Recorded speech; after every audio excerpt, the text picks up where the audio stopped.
All right, so I really like handhelds. I mean, it's something that's pretty obvious if you watch the channel. There's a lot of reasons. Of course, the convenience factor, the comfort of being able to take all your games on the go is awesome. Now, something that I've realized is it's one of those areas of tech where we still definitely haven't gotten near peaking just yet. Like, we still have to deal with the hardware limitations. Battery life isn't great. Performance is getting better, but with each new release, we're just edging forward toward this end game goal of deleting as many compromises as possible. So when it was Sony's turn to take a swing at this, I think a lot of us found ourselves imagining, all right, sort of like MJ on retiring. And then they drop the Portal, which is probably one of the strangest devices I've ever gotten the chance to use. But I've spent some time really trying to understand what the goal here was for Sony, and I think I have an answer. But before I get there, I want to rewind a bit, give you a little bit of backstory, like we usually do. So 12 years ago at E3 2011, Sony unveils the name of their next generation portable. It's going to be the successor to the legendary PSP, the PlayStation Vita. So, what does Vita mean? Vita means life, and we're confident that PlayStation Vita will be the first product that truly blurs those lines between entertainment and your real life.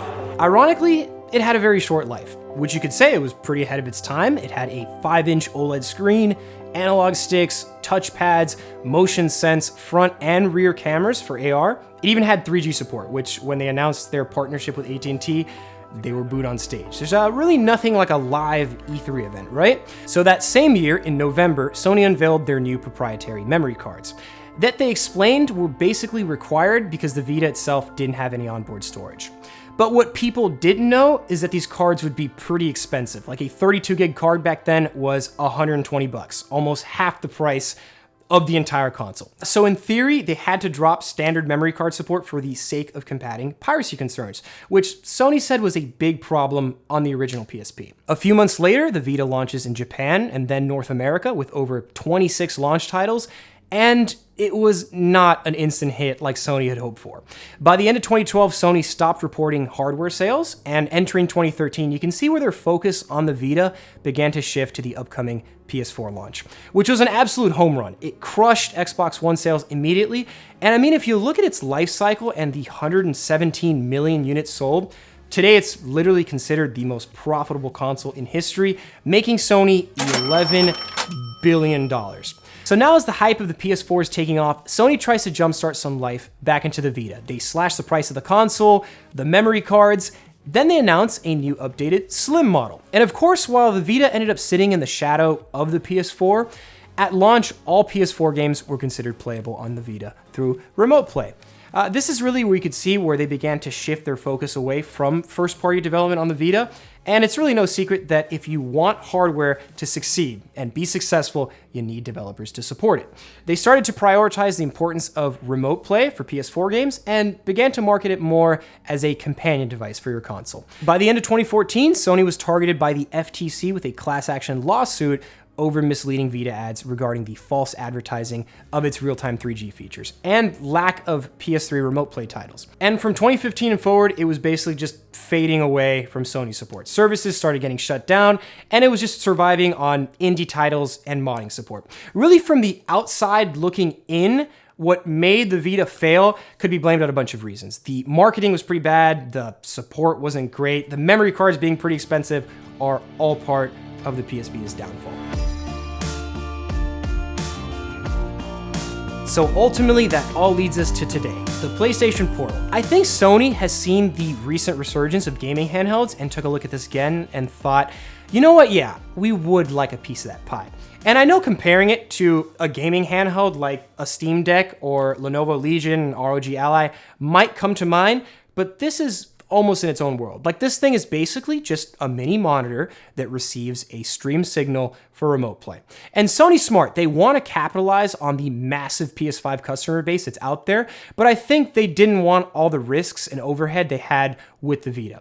I also don't believe it was really designed with the intention of being an on-the-go handheld as its primary focus. The box it ships with only includes a single USB-C cable. There's no first-party case support as of now, which means taking this on the go is as awkward as it looks. Funny enough, in my hands, it is one of the most ergonomic, comfortable devices to hold, mainly because it feels just like a DualShock controller was chopped in half and then a screen in the middle. So it looks pretty alien. The thumbsticks are slightly smaller than the standard DualShock, but the buttons themselves are super tactile. Like, I would say they feel even better than the stock PS5 controller. Now, the screen. Is it an outstanding display? Not really. It's not an OLED or anything. It looks sharper than something like a Steam Deck at 1080p. And the colors are solid. The brightness gets near 500 nits. I would say that the average battery life is roughly 5 hours. It would be nice to see a battery percentage instead of these bars, but battery really depends on how frequently the game you're playing is using those DualSense features. The bezels are decently thin. The touchpad is essentially built into the screen, which is kind of jank. The whole light accents on each controller are reactive to the game you're playing. Nothing really gets hot since you're not playing any of these games natively. All the processing is being done on the PS5 wherever it is. There's no internal storage or fan noise. I would say that the speakers have a pretty wide soundstage. They're top firing and they do a pretty solid job. I also found myself using it at my desk setup pretty often without the need of having the console anywhere nearby. I've tried to be a bit more proactive with gaming, so last year I ended up getting a standing desk from FlexiSpot that started as a work desk. If you haven't heard of them, they make really solid desks. I've used it pretty much exclusively for every video up to now, like any projects I'm working on. It's been great. I've already had my personal opinions about their products, so it made it pretty easy to recommend their gear as a sponsor, especially if you do have a PC or a PS5 setup. I've used the E7 standing desk and the C7 chair, which if you pair it with some caster wheels, you can make the entire PS5 setup as portable as possible without moving furniture everywhere. It holds up to 440 pounds. It's made of carbon steel. It's completely height adjustable. The motors are really quiet. There's a built-in cable channel and all the controls are on a touch panel. So you can set your height macros and even charge an extra controller. Now, I think I was pretty much ready to retire my gaming chair. I had a Secret Lab chair that after a couple years, it just decided to completely disintegrate. So the C7 is more of an ergonomic chair. It's been super comfortable. The construction materials feel premium and the adjustment has been really solid. They do have some good deals right now. If you want to see anything, I'll have links down to everything down below. Okay, now the portal should just connect to whatever Wi-Fi signal you have nearby, and then you're gaming. But it's not quite that simple, and I'll explain why.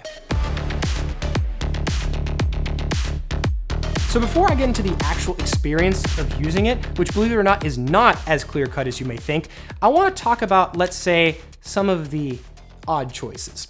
You know, like having an airplane mode take up a sizable portion of the UI on a device that's always connected to the internet, or the lack of Bluetooth support. So you can't even use Sony's own Bluetooth headphones. You have to use their proprietary Pulse series. So a slightly anti-consumer choice. There are a lot of parallels between the Portal and the Vita when it comes to proprietary tech decisions. But okay, how does it compare to any other remote play device? I would say the same. Like, there's a convenience factor to being able to launch the PS5 from within the ecosystem that many people will like. But when it comes to actual gameplay, it's pretty much just an average streamed experience. Sony is not doing anything special with the latency, but it's elevated by the fact that you do get the haptics from the DualShock, like the adaptive triggers. It does lack Wi-Fi 6 support, which the PS5 has, and is known for its advantage of lowering latencies. Sony claims to have dumped Bluetooth because their Pulse connection lowers audio latency. But I don't know why they wouldn't do the same regarding input latency, so I have no idea. I've tried to test a few different use cases, the first one being the best possible scenario, being at home with a quality Wi-Fi connection, using all the tips I was told to follow by Sony. And as someone who's fairly sensitive to input latency, I could say that I could totally notice it. This isn't gonna be a top choice, even in the best possible scenario for a shooter or anything really time dependent is going to be rough. I did notice the occasional streaming compression, especially when you were playing a game with finer details and a lot of action. Here's the thing though, normally if I make a video showing you a device, it's going to be relatively the same device and experience for the most part in my hands as it is your hands. But with the Portal, things are extremely scenario dependent. My experience can be vastly different from yours because there are variables like Wi-Fi here. Any sort of instability or loss of signal I've experienced either in my house or on the go will cause micro stutters, added latency, the resolution will drop. So I can't even give you my streaming results and tell you, yeah, this is what you should expect. I would say if you are interested in seeing how the Portal would perform in your environment, try the Remote Play app. It should give you a pretty solid idea of how to hold up. And even if it works at home, the experience on the go is pretty hit or miss. If you have a reliable hotspot, it will work.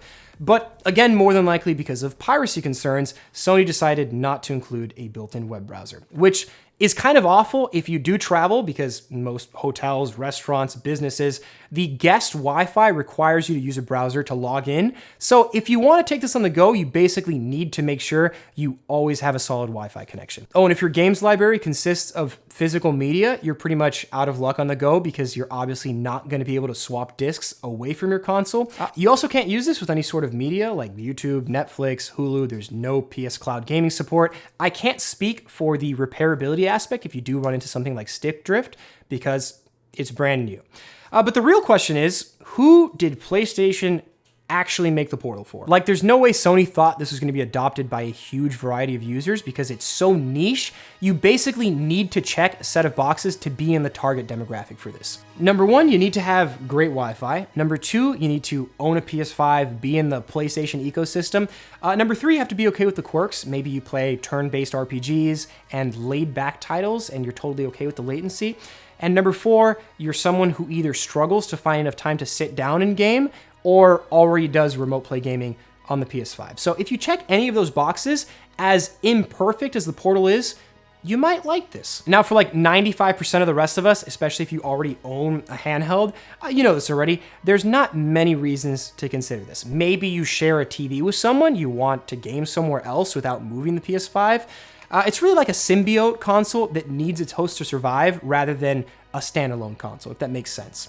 It is $200, which is less than any other handheld, but then again, I wouldn't really even consider this a handheld. It's not a portable PS5 or Vita. It's clear Sony wants to move further and further away from hardware and handhelds ever since the Vita age. They don't want another platform that developers need to support, just a companion device. And that's exactly what this is. Something much simpler, but maybe too simple for a lot of people. It's just the latest chapter in the fascinating arc of Sony handhelds. The Portal really just sits in the shadow of some of the best handhelds ever made. So love it or hate it, the truth really is that the Vita was ahead of its time. So thanks for watching. Hope you enjoyed it. I'd love to hear what you guys think down below, and I'll see you guys in the next one.